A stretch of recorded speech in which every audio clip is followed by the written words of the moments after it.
Hey, we are here with a little information about ARMs. What's an ARM, Danielle? An adjustable rate mortgage. So it was something very popular 15, 20 years ago. Because interest rates were so great for the last however many years, we really got away from it. But I came across a statistic today that says that we are back to about 10% or so of loans being in the ARM category.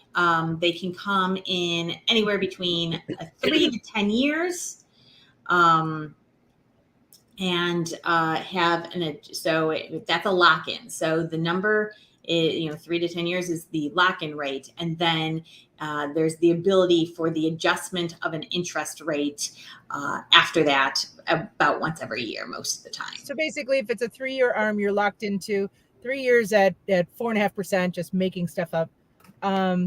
If it's a 5-year ARM, then that's 5 years at that 4.5%. If it's 7, etc.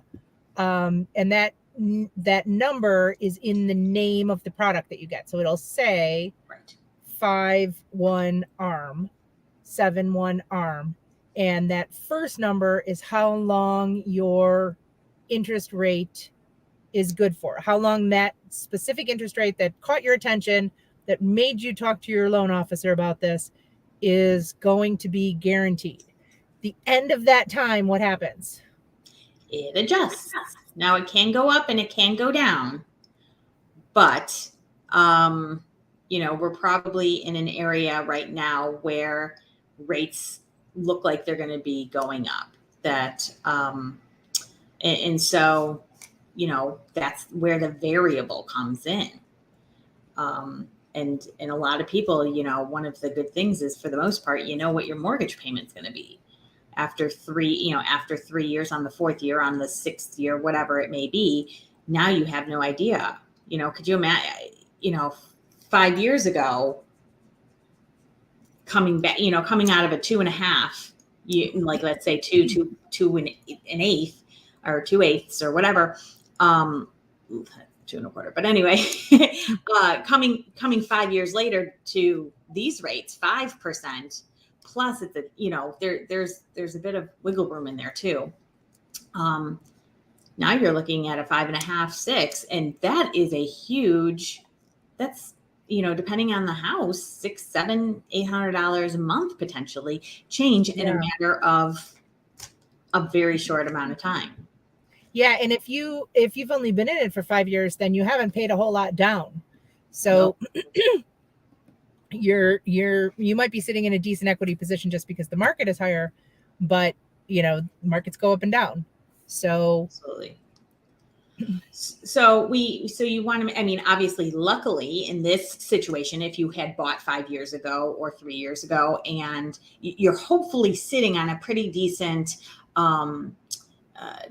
amount of money so that you can refinance, the value of your house is probably increased. So an idea of refinancing is easier, but you still have to make other requirements like financial. If somebody's lost their job in the last 2 years, or you had a medical issue and your credit was damaged. Correct.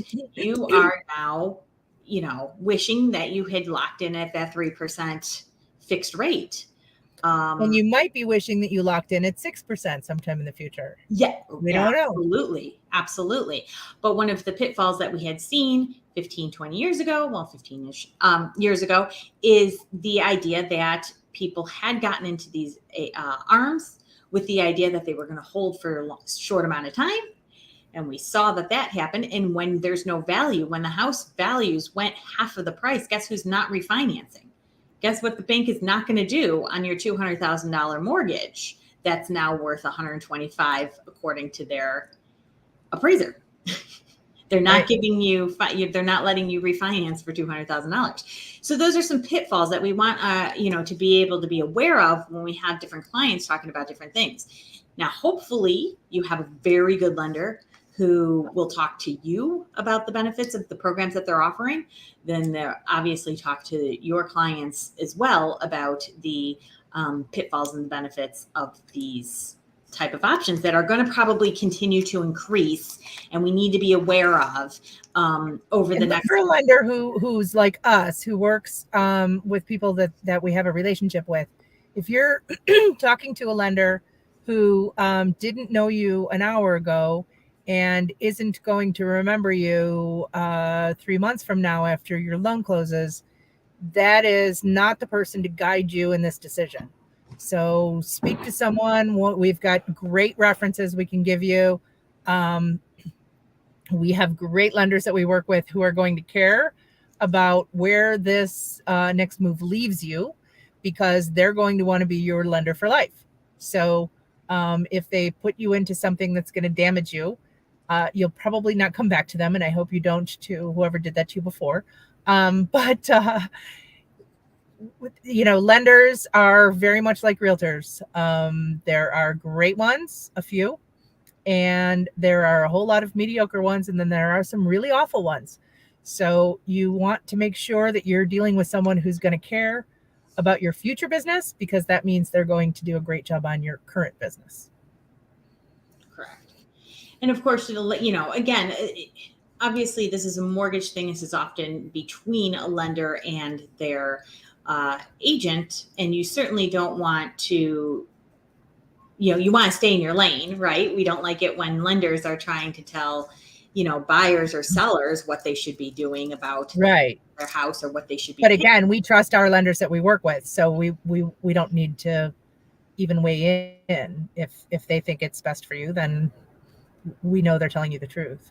Correct. But we just want you to be aware of what these kind of obstacles can be, because again, just like when I go, when I'm prepping a client for an inspection, I try to explain to them that these are some of the things that you'll likely see, and they're very common. Here are the things that might be, that are not, great, that you might want to consider, some sort of negotiations. And there's some things that you just want to walk away from.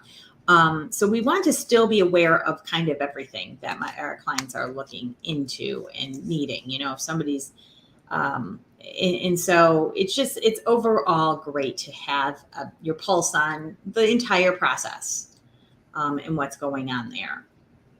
And understanding that adjustable rate mortgages are now on the rise, and be aware of, like anything, some products are better than others. And so encourage your clients to be with those, use those who have the best knowledge in it, and decidedly don't try to start, gimmicks. This is going to start being rife for gimmicky type of lending. Hopefully we've learned our lessons, and even on these ARMs, they've made changes from what they did 15, 20 years ago when they were giving these ARMs out. There are different underwriting rules and things like that. So hopefully we are still reining it in. But if people, if all of the national outlets out there keep insisting on taking numbers and skewing them and pushing us into a right. Because that's all I do. And let me give the example we talked about the other day. There was an article in a major newspaper out of a large East Coast city the other day. The newspaper might have the same name as the city. And the headline was, real estate prices plummet. Later that day, one of our industry magazines called Inman News published an article that gave data that said that we had just hit a record for national median home price. So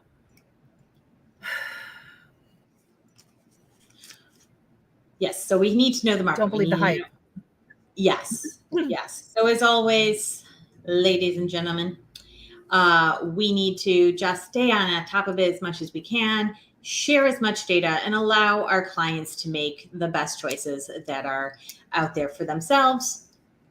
And always remember too that while real estate is local, it's also personal. So we always stress that it is your personal story, your personal choices that are going to affect whether it is a good time for you to buy or sell. And the market is incidental. We take it into account. We know the data. We have great experience in many types of markets. But it really comes down to where do you need to live your life. And as long as that is what's driving your decision, it's going to be the right one. Absolutely. So hopefully, if you're seeing a bit more adjustable rates out there, you make sure that your clients are asking their lenders, or you're asking their lenders for as much detail as possible. Know the caps, the initial caps, the subsequent caps, and the total caps. That's as much as the adjustments can go, and help your clients see the big picture. Worst case scenario, best case scenario that there is. So they are not upset, potentially in a couple of years if they do need to sell or refinance, and they think, because everybody, the realtor is the one who gets the brunt of the upset, hurt feelings in the end. So protect Exactly. ourselves. So make sure that you have lenders that you trust, that you can refer to your clients in these situations, and that they're going to steer them right, and you can, have the same amount of trust and get the trust from your clients as we do. Absolutely. See you next week. Bye-bye.